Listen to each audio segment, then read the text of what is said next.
Hey chums! I'm going to be running through my recent beauty favourites. I say recent, I've actually been using these for a good few months. They're all cruelty free, and I know the last time I did one of these videos was springtime, so it's been a hot minute, but like I say, it means that I have actually been using these things and really enjoying them, so hopefully they are useful recommendations.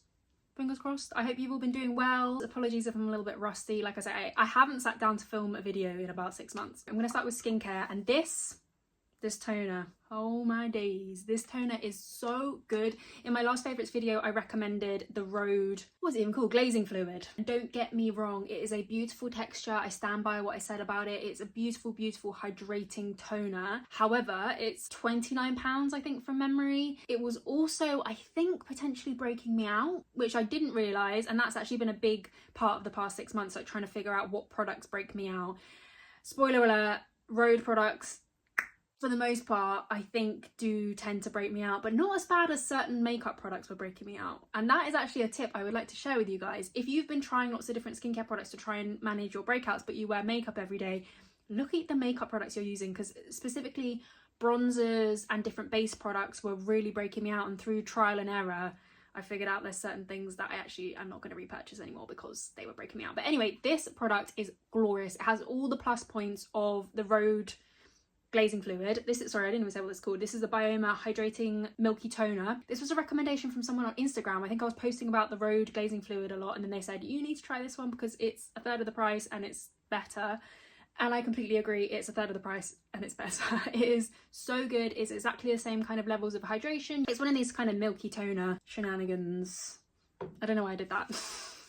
It's not really going to show you anything, but yeah, it's really lightweight. It's not greasy, it's not heavy. I feel like it would suit a lot of different skin types as well. It's nourishing without feeling greasy. It doesn't pill as well. You can put quite a lot on and it doesn't pill under makeup. It sits really nice under makeup. I've been trying to get back into swimming as well, so I've been, you know how chlorine is not very good for your skin because it can be like drying and whatnot, and this is just a really lovely replenishing toner. It doesn't break me out.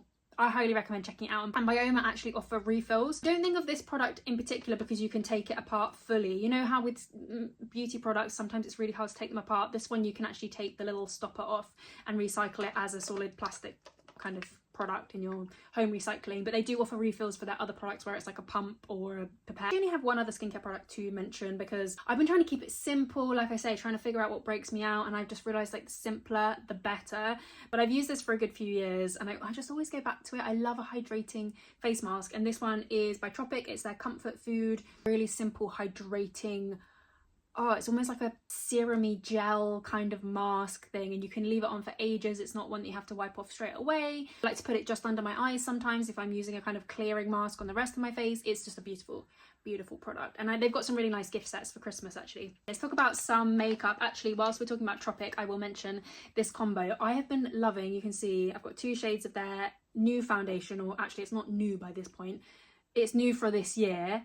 I find that so satisfying when you can see how much you've used. I've really been loving it. It's their Liquid Radiance Adaptogen Serum Foundation, and it is a serum foundation in terms of it feels like skincare. It's very lightweight on the skin. I'm so impressed by this. I have used the Tropic base products in the past and I found them okay. I think they've got like a BB cream kind of thing, and I did really like it, but it wasn't quite enough coverage for me. But this has the perfect amount of coverage. I think they describe it as a light to medium but buildable, and it's one of those where you can just kind of, you can sheer it out, you can just put it under your eyes if you want to. I've got the shade, this is shade 3, which was more of a summer shade, and then shade 2 is what I am normally. I've got it on today and it pairs beautifully with the sponge they brought out. This is exquisite. It very much reminds me of K-beauty kind of, I could see this in a Korean beauty store. It's this kind of sponge. It's not silicone, they call it the velvet cushion, and that's exactly what it feels like. It feels like a really, do you know what it feels like? It feels like,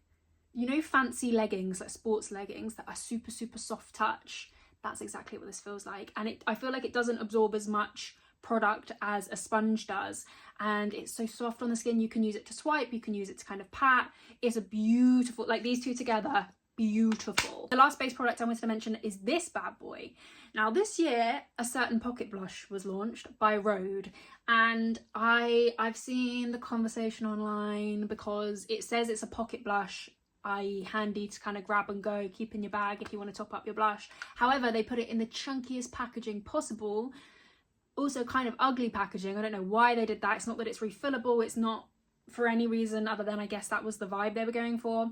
It looks like a little hot dog. It's not. I don't think it looks good. I like the road packaging in general, but I think they missed the mark with that one. However, this is genuinely a pocket blush. So if you looked at the road launch and you thought, that's a cool idea, but why is it so chunky?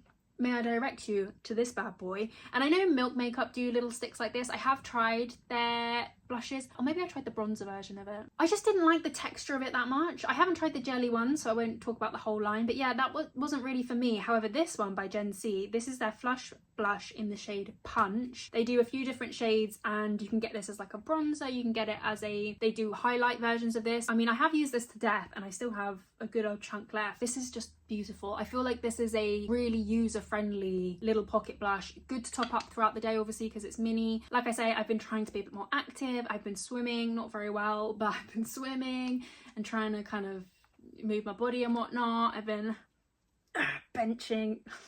It's not very impressive when I see it in the camera, but I have very weak upper body strength, so I've really been trying to just get a bit stronger, you know? I just want to get stronger, just a little bit. I don't want to be a bodybuilder, I don't want to be able to like lift someone up over my head. However, I would like to be able to like carry my shopping bags home and not feel like my arms are going to fall off. So I have been trying to be a bit more active, and sometimes, you know, after the gym, it doesn't get any more impressive the more I do it. What I'm trying to say is this is a really handy product. If you have a little gym makeup kit for kind of after you've showered or whatever and you want to just chuck a little something on your face, this is a perfect size. And I think it's a beautiful product. I love the shade. I think it's a beautiful product. It feels really, really lightweight on the skin. I think this brand is so underrated. They've got some gorgeous, gorgeous eye products, face products. I think people need to be talking about them. Also, it's just so cute and diddy. This is the pocket blush that people were wanting, but it was not what they got. This lip combo I have been loving for a good few months, and I will say I don't actually know if this is vegan, so I'll say that up front, but this is by Kiko. It's a very well loved felt tip. They don't really mark their products as vegan or non-vegan, so I'm not going to say this is vegan if I don't know if it is.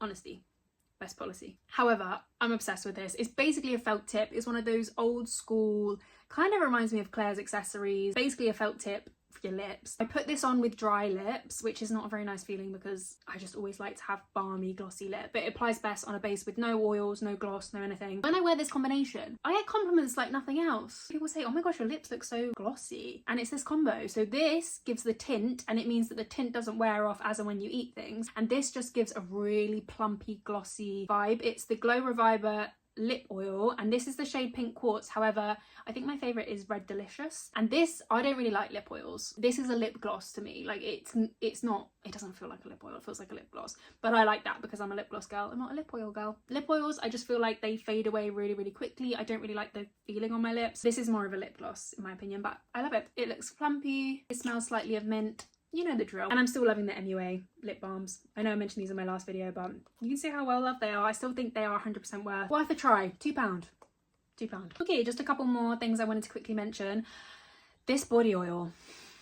This is the best body oil I have ever tried in my life. It's the Bioma Nourishing Body Oil. It doesn't feel like other body oils. It feels like it feels almost like a gel. It's so hard to describe. It's almost like the oil is suspended in something, and it feels very, very lightweight, very, very non-greasy. It sinks in really well. It doesn't sit on the skin for ages. There's something about it. There's something about it, and I find it prolongs a tan for longer as well. It's so nourishing, so lightweight. I think it's suitable for sensitive skin, because I've got sensitive skin. Yeah, it says on the back, suitable for sensitive skin. Doesn't really have too much. It has a ever so slight scent, but nothing too intense. You know, if you come out the shower and you've shaved your legs, you don't really want to put something fragrance right on top because that can be irritating. This is not irritating at all. It is beautiful. I love it. And it's not, I get really annoyed by like sticky or greasy body oil kind of things, and this is just not at all. It sinks in so quickly. I don't know why I just rubbed that into my hands. That was kind of pointless, but waste not, want not. Really recommend. I'm having a bit of a Bioma moment. If anyone's tried anything else from Bioma that you really recommend, please let me know, because I haven't tried the whole line.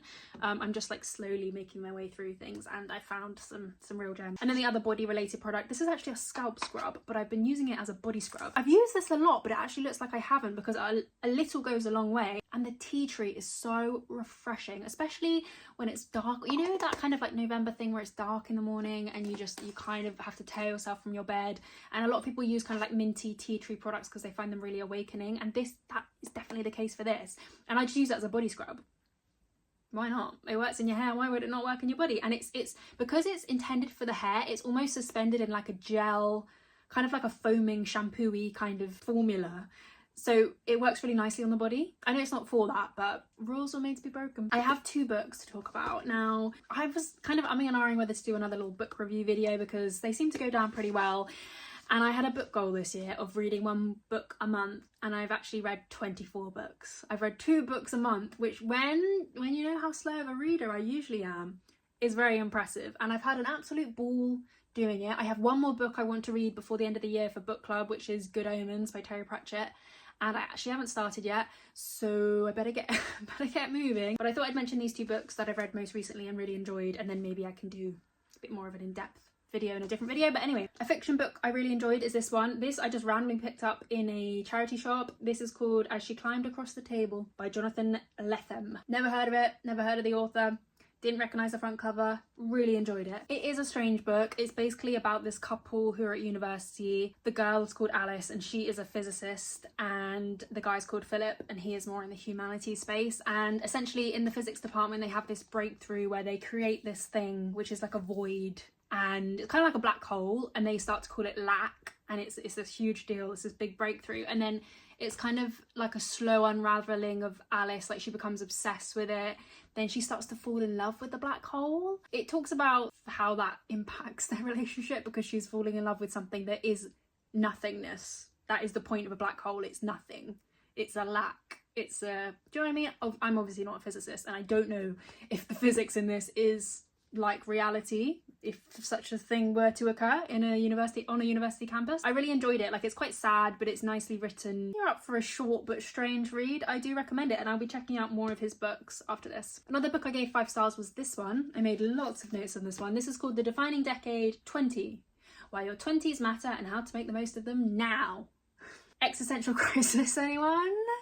Existential crisis? Fancy it? Want another one? This is written by a clinical psychologist called Meg James, who has worked with a lot of different people in their 20s, and it's split into 3 different sections: work, love, the brain and the body. So like more about yourself and how you self-soothe and manage your emotions and things like that. I just found it really, really interesting. I feel like I wish I'd read this earlier in my 20s, but then maybe I wouldn't have appreciated it as much as I did now. I like that she's quite realistic. I think sometimes you read these books and they're a bit kind of like, you can do anything, or not to say you can't do anything, but do you know what I mean? Like sometimes you read them and you're like, okay, but that's not realistic. They're like, you know, you can make your passion your job. And I'm not to be like, I am an optimist at heart. I'm a dreamer. But also there's an element of realism where it's like, okay, if you live a very, very brave, very, very privileged life, then yeah, you can do whatever you want and you can take a whole year out and go traveling or what, do you know what I mean? Like there's a certain element to it where I read things with a little bit of cynicism sometimes and I'm like, okay, but that's not really realistic for everyone, is it? But I like that she kept it realistic and it wasn't too negative, but it just kind of laid out the facts. And I think that it emphasised that the worst thing you can do is be paralysed by the number of decisions to make in your 20s and just not do anything and stay in the same place just because you don't know what to do next and you don't know what the right path is. And it's like, well, there is no right path, there's just paths and there's just options and there's just trying things and building. She talks about different kinds of capital, whether it's like monetary capital or social capital. She gives lots of different case studies and how different people find their way. And I had some really interesting takeaways from this, of encouraging people to plan for the future, because there's a lot of things I think in your 20s you don't necessarily think about. Like it talked about money, but it also talked about like relationships, talked about fertility as well towards the end, things that you don't necessarily always think about in your 20s these days, but actually they're very important to think about to prep for your 30s. And I'll probably reread it as well. I really wish that it had a more attractive front cover though, because maybe I'll make a cover for it, because it's one of those books I do want to keep, but the brat green thing, not for me. Obviously this came out before Brat Summer, but yeah, I don't like that colour. And that, my friends, is it. That was the last thing I wanted to mention. I hope you enjoyed. I hope you're doing really well. I hopefully will see you soon. I can't really promise anything because life has funny ways of testing us, you know what I'm saying? Funny ways of changing our plans. But I will like to think that I will see you very soon. But anyway, take care. Bye.